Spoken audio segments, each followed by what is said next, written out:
Hello, Elena. Katherine, I will always be one step ahead of you. When are you going to figure that out? When I first auditioned for the show, I auditioned for the character of Elena Gilbert. I went into it focusing on that one role. And then as season 1 began, there was mention that there might be flashbacks. I think they always kind of kept me wondering because they weren't even sure whether they were going to have me play Katherine or not. So here I am, a year and a half later, as Katherine and Elena. Hello, Elena. Katherine, Katerina Petrova, wasn't so laid out in the book series. So we had to, really sort of add on and expand upon her backstory. We felt sort of obligated to answer the doppelganger question. It goes all the way back to England, 1492, after I left Bulgaria. How does Elena exist if Katherine didn't have a child? It was kept secret. My baby was given away.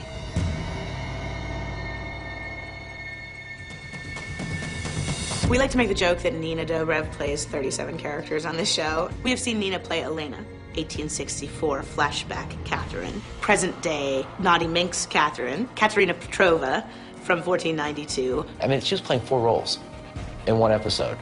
She's amazing. We have big plans for Nina Dobrev. We're just going to keep expanding on any possible way we can use that girl because she's unbelievable. No one's job is easy. I just happen to be doing 2 people's jobs at the same time.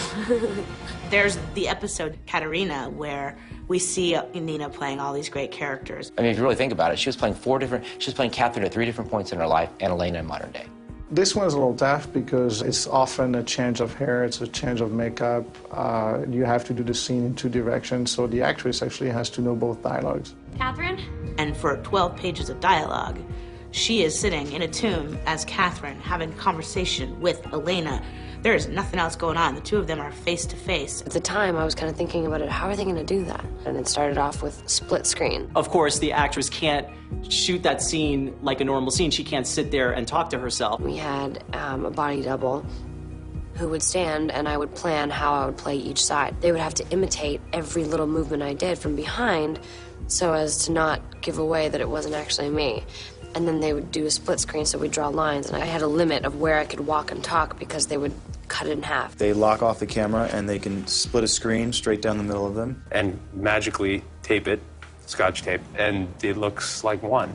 And she was really good with a split screen. Think about it, these are young actors. They don't know all the visual tricks. This is an actress who picked it up. It's a challenging task editorially. Nobody really knows until you sit there and actually do the split screens and put this line against that line. You don't even know how it's going to feel. Is it going to feel like 2 people talking, or is it going to feel like, the same actress looking in a mirror? The reality with those things for me is that once I started cutting those scenes, I tried to honestly forget as much as I could that I had the same actress.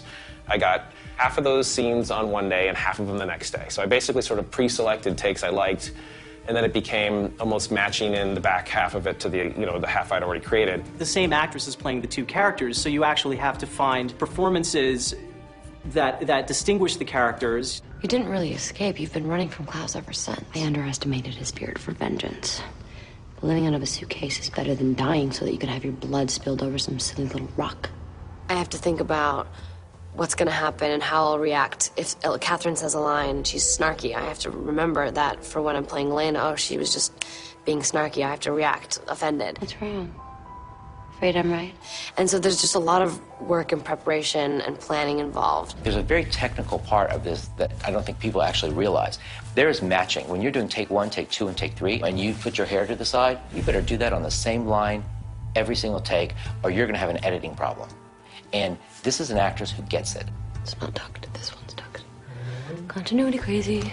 If you do it wrong, it just becomes silly, and it just becomes kind of funny, and we didn't want that to be the case. It's really about the believability of the character itself. If you are engrossed in the scene and you think Elena is Elena and Katherine is Katherine, the split screens are sort of irrelevant. And I have never seen anything like it in my life when that was cut together.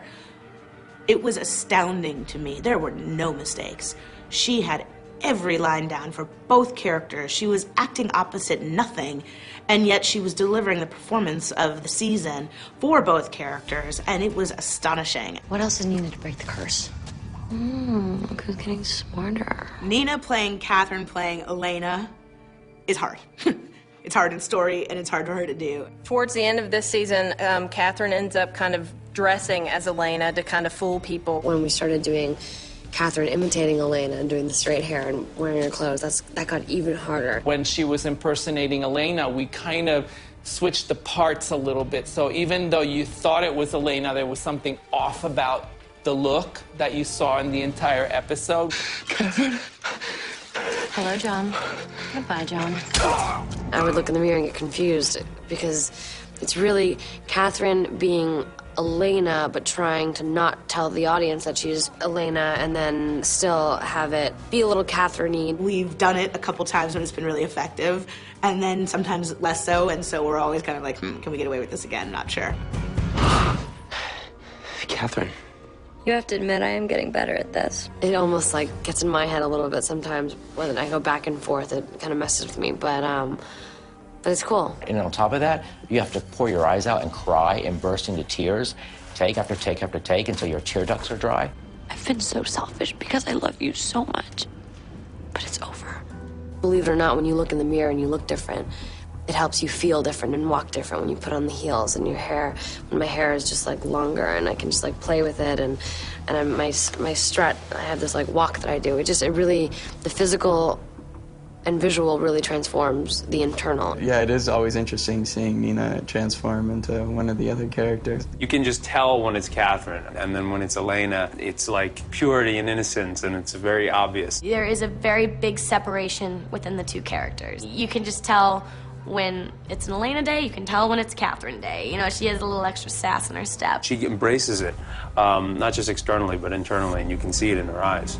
When Nina and I were talking at the beginning of the season about how to differentiate these two characters, I said, the biggest thing that will help you is when Elena looks at somebody, she's looking at them from a place of pure honesty. Katherine will look at someone, and though she might be pretending she believes, there's nothing inside of her that is honest. She has these very specific outfits that she wears. I can tell when she's Katherine. She gets to have the fun of differentiating the two characters just in her clothes. For Nina herself, she likes to be able to have a little bit of something that for her she can tell when she's acting what gives her a little bit of Katherine as opposed to Elena. So we try and make sure they're not, you know, in the exact same color because then that gets a little confusing.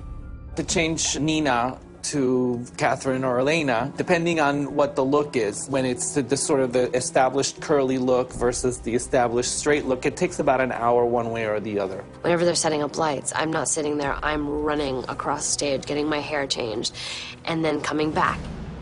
Don't be frightened. We're gonna have so much fun together.